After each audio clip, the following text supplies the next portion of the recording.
Hello and welcome to Rising from Falling. My name is Judy Setting and I am so glad you're here to learn about the Lyme healing method, which I use to heal twice.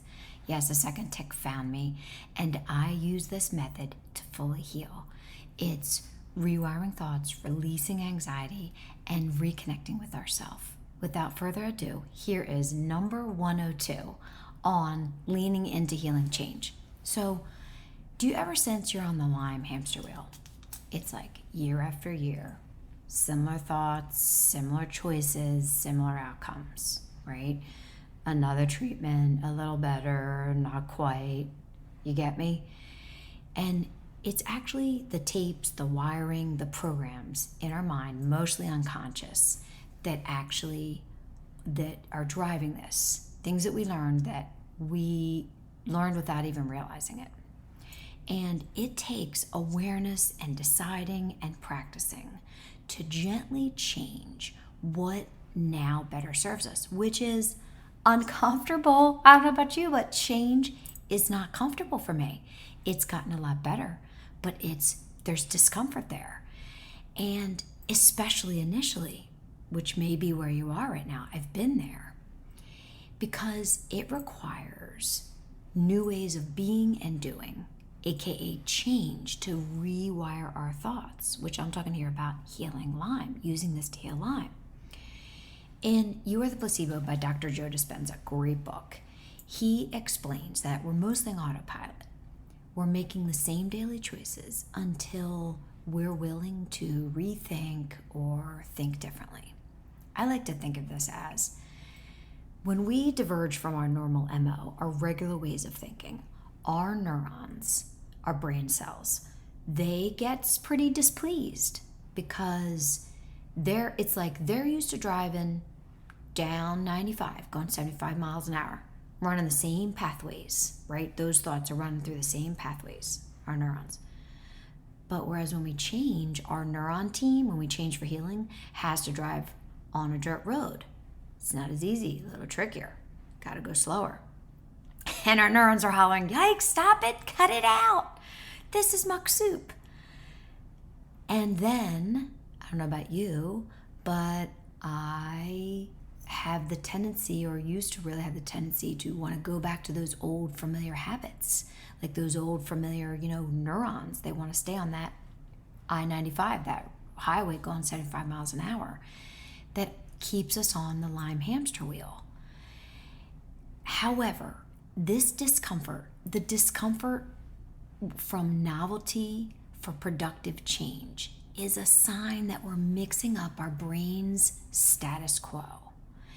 It's a sign that when we choose novelty, that our brain is changing for healing.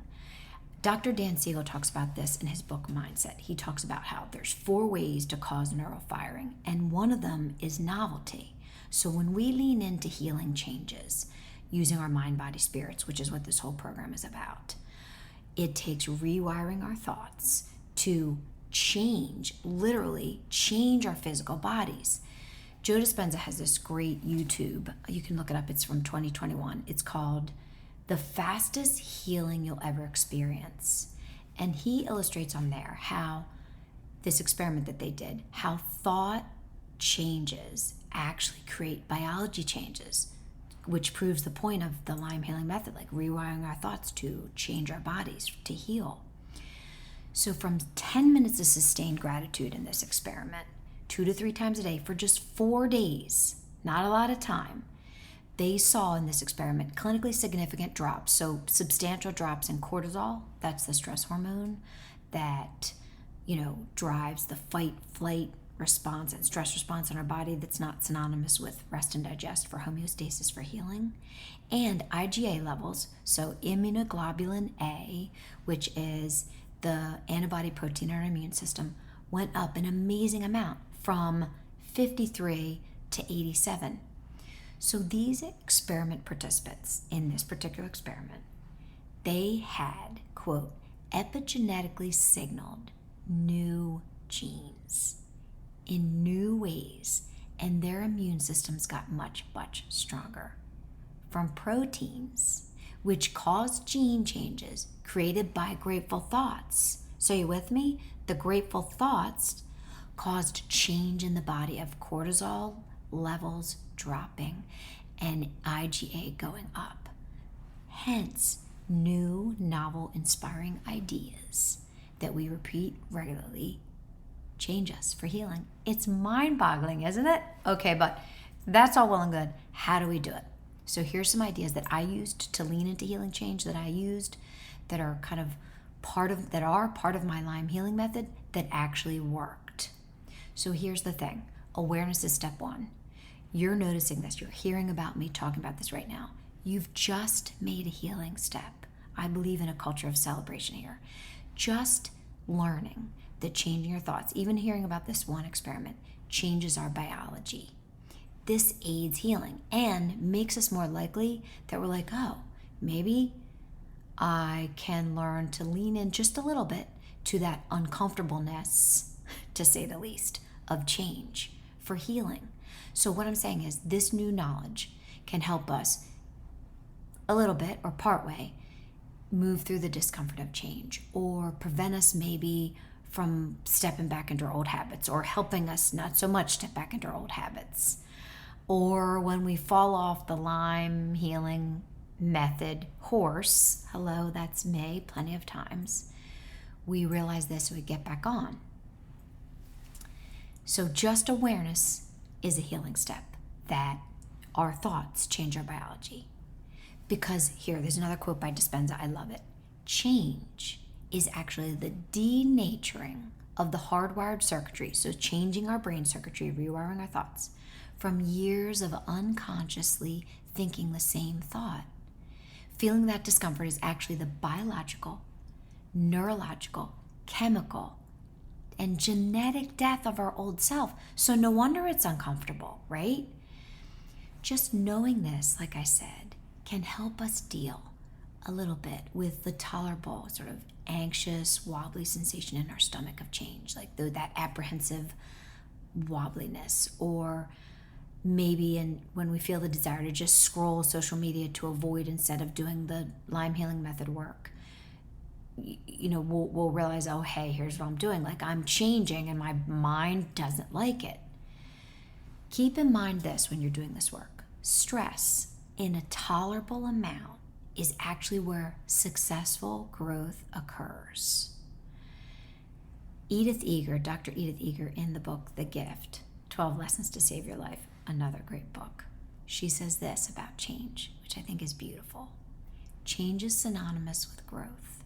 To grow, you've got to evolve instead of revolve. So when we want to get off the hamster wheel of Lyme, part of that is changing, and it's going to have to evolve instead of revolve, and that takes some discomfort. We want to do it in a tolerable amount of time. Remember, change takes time and repetition. This is the gradual and tenderly loving and caring for yourself method. This isn't the push it, strive it. That's just pushing us into more fight and flight. This is the little by little method. And doing this work, like for example, I'm talking about doing daily-ish divine time, which is the time when I walk in the mornings and say my PMIs, prayers, mantras, and intentions. I say, be healed, it is finished, 500 times each, and walk in nature. Then I go into a chapel or a quiet space and I say regular prayers. I write up my healing goal statement. I read from a spiritual book. I read a little bit from another book. I spend time each day, and it's not always easy. I don't always want to do it. And sometimes, like there's days when it feels so irritating and frustrating, I do not feel like doing it. I'm just keeping it real with you. So make these changes, do the Lyme healing method, make it as pleasurable as possible. So here's what I mean by that. For me, in the mornings, generally speaking, I say my PMIs with walking. Walking in nature is actually, there's some research on it, is healing. And I use my grandfather's rosary. He's in heaven. And I say, I'm a spiritual mutt, but this rosary to me is the connection to the divine, capital D. I walk in nature and I say, be healed, it is finished. Be healed, it is finished. Be healed, it is finished. Be healed, it is finished. be healed. It is finished. Thank you that I was healed. I go through that 20 times. It's my walking. It's my meditative time. And this, I don't always want to do it, but being in nature helps it be more joyful for me. Another way that you can do this to make it more joyful is incorporate music into your divine time, your healing time, that makes your heart sing. Choose something that you love. Like, you don't need to choose what I do. Like, lately I'm into Lauren Daigle's Look Up Child for my 3 minutes of dancing and singing. And just, you can, part of your divine time can be dance, dance, dance. If you love it, that is. But actually, when we sing and dance, it regulates our nervous system. That's part of this healing method, taking us from fight, flight to rest and digest. Because when we sing and dance, that dancing, that motion of movement is a bouncing, and that actually releases small amounts of chronic and traumatic stress from our nervous system, which has been stored there and needs to be discharged for us to come from fight, flight, and survival energy, stress, cortisol levels, into rest and digest. So we can dance, we can also sing along, and when we sing, we vibrate our vagus nerve, and our vagus nerve runs from, it's our 10th cranial nerve, it's the wandering nerve, and it runs from the base of our brainstem all the way down to our colon. And actually, vibration, the humming, the singing or humming, that actually vibrates our vagus nerve. And when we do that, we're discharging little bits of chronic and traumatic stress from our vagus nerve, which is literally the mind-body epicenter. And the stress that's stored in our body cells is sending that information up to our mind. There's a fire, alarm, there's a problem. And when we slowly discharge the stress with like little bits of singing or to do this healing work, we are making healing steps. So we can also enjoy delicious sips of tea while you're doing your Lyme healing method time. Whatever feels good to you, you pick. Okay, so let's say the Lyme healing method work for right now, it feels too hard. So pushing through isn't this method, right? So at that point, when something feels too hard, I do what I call PPWSDD. Pause, pray, wait for emotion to die down, silence, and distance from whatever the problem is, the anxiety producing item, to deal with it later. PPWSDDing can be a way to take a break, and don't start right then, but do, like, maybe something anxious has happened and you feel like, I can't start my divine time. I don't feel like doing this Lyme healing method work. So take a break and do a body-based somatic practice. That's what I was just talking about. Walking, so somatic-based practice, it's movement. Somatic-based or body-based practices are movements to discharge chronic and stored traumatic stress from your nervous system for healing and rewiring thoughts. So what you can do is, you don't feel like doing it, do double sniff VU for 5 minutes on your phone. I have a good example of this and talk about it more on my Instagram on double sniff VU. But you can just find me at Judy Setting. Just sniff twice without exhaling through your nose, and then exhale through your mouth. So you just do it with me. Ready? Sniff, sniff, exhale, and say VU, like the sound of a low boat horn. Ready? VU. Once more. VU. Or another way to discharge stress, that cellularly stored stress from your vagus nerve and your nervous system, is to do gentle circles with the tips of your fingers on your jaw joint. Oh, it feels so good. A way that your body will tell you, your nervous system will tell you that this is working, is that you'll feel more relaxed in your core. I just feel it. I felt my stomach kind of drop a little bit. I get a little nervous when I get on to talk to you guys. I mean, I love you so much, but this is still new to me. So I know the discomfort. I had a little discomfort even though I did the work before I started. Or you can also lift. Just put your fingers on your jaw and just lift. Gently lift the skin on your jaw joint with your fingers. Again. There's one. This is discharging stress from your nervous system, from your vagus nerve, because it runs in this area. And a sign that it's working is a sigh. You just heard me do one. or a yawn or a restful sensation, or it's different for everyone. It may be different for you, but you'll notice a difference in your body. Your body keeps the score. It'll tell you, wow, we just released stress. That's a healing step. So this can be all part of pause, pray, wait, silence, and distance to deal with it later. You don't feel like doing your healing work? Do some of this vagus nerve, this work to, discharge chronic stress.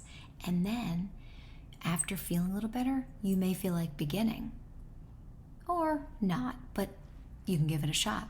Even if you just did 5 minutes of double sniff fooing, that's healing for your nervous system.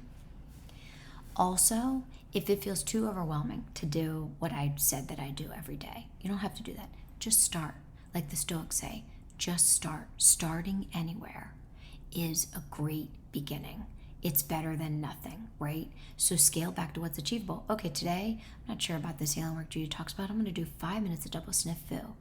Push 5 minutes on your phone timer and do boo for 5 minutes. I have a client right now, and he says that when he does this with his, when he is doing other activities, and he's stressed and he does double sniff foo, which is a combined 2 science-based, evidence-based strategies for somatic practices, for calming and releasing stress from your nervous system for healing. I combine them together. He says in 5 minutes, sometimes he notices his symptoms almost go to nothing. And he is 40% better with this program. He's saying hasn't even finished with my full, custom client program. So it's very exciting. So like I was saying, scale back to what's achievable. Just do 5 minutes double sniff foo, or do 5 minutes of jaw circles with your fingers, and then including a 5-minute dance. That is healing. A small step is better than a small step, like repeatedly done, is better than a perfectionistic big step that you do once or that you only repeat a couple times. Remember, imperfect is truly okay. This is not a perfect method. This is imperfect. If you had to be perfect to heal, I wouldn't be well. My friend, little by little, little becomes a lot. The other thing is, heaven loves when you seek divine help, guidance, grace, assistance for helping you with healing change. Heaven is available, and I think loves our healing shifts so that when we heal, we can get out there and use our divinely given gifts in the world, do wonderful things in the world. When we heal, the people around us, it helps them heal. And heaven's available 24/7. It's God, your way, your say, via prayer or meditation. For me, this was such a godsend. I like to have 3 to 4 word shorty prayers memorized that I use, that I can call on at any time, like in the middle of the night or the middle of the day or in the middle of a difficult moment, that I can just say right away, like, come Holy Spirit, come, or angels guide me, or you pick. However, keep it easy, because easy means it's more likely you'll do it, you'll remember it when emotions are high, and when symptoms spike, you're more likely to do it, because easy is one of the 4 laws of behavior change, according to Atomic Habits, James Clear. Great book. Keep it as easy as possible. So let's say you are feeling a little bit of fear and you want to take a healing step, but you're like, I don't know. Or you just feel like you need something to kind of like shift you a little bit. Like your mind's starting to go down a path and you're like, I don't know if I'm going to do this healing work. Or you can apply this to anything, but you can say, I am choosing differently. But I say to myself, depending on the company, out loud or quietly, I am choosing differently. And then shift to doing one achievable healing step. Like say 25, be healed, it is finished on a rosary or a beaded bracelet. Be healed, it is finished, be healed, it is finished. Right after saying I'm choosing differently, or push play on audible.com and listen to a couple minutes of The Obstacle is the Way by Ryan Holiday, or Conversations with God by Neil Donald Walsh. This, for me, I am choosing differently and then doing something else is a way to shift my brain from on the hamster wheel of Lyme to something that's better for healing. Also, ask yourself questions. This helps in perspective shifts. Like today, ask yourself maybe this one question. You can say to yourself, what if I accept this discomfort in exchange for helping me heal? Like, just noodle on that, reflect on that today. Because I found that the discomfort, little by little, was worth it for healing. So think about that. And lastly, consider what's controllable and what isn't, right? So we're doing this Lyme healing method work, and let's say what I'm saying is we have to stay focused on as much as we can, imperfectly, what we can control and what we can't control. So we can stay on the Lyme hamster wheel because, let's say, what's not controllable? Roaring symptoms, or an upsetting email, or a friend that's gone AWOL that you don't ever talk to anymore because of what's going on. Those things, they're not really controllable. What is controllable? Choosing to take dailyish steps for healing, choosing to double sniff foo, choosing to start your own divine time practice. This is doable and achievable. Everything else, like trying to change things that aren't controllable, like the Stoics say, is just wasted precious energy, and you need it all, precious, wonderful lady of Lyme and light. Although navigating these uncomfortable sensations of change, right? Sometimes it's displeasing. It's uncomfortable, right? However, if we do this bit by bit, in this space, this unknown is actually new ground for us, and it's the place of possibilities. We change into a place, and we're doing things that are unknown to us, they're uncertain, because we're doing things into a space of what's possible. I'm not explaining this well. Let me explain it better. Although navigating through the sensations of change can feel uncomfortable, this unknown new ground is a place of possibilities. And the land of possibilities is where Lyme healing exists, right? Because how many people have told us, or how many times have we told ourselves, that chronic Lyme is forever, right? So in this field of possibilities, where there's change and discomfort, is actually also the possibility for healing Lyme, which I've done twice, and which I believe in my heart of hearts that it's possible for you too. So what if this uncomfortable unknown is something that you hold space for today, even with 1% of your pinky toe, in exchange for the possibility of moving in this direction for getting better? To me, that was an incredible trade that I made, tolerating the discomfort little by little, because it meant that I leaned into change. And here's what it meant: being able to follow dreams and open a long desired business. Like, I love this work. Or being part of Lyme policy creation in the state, or you pick.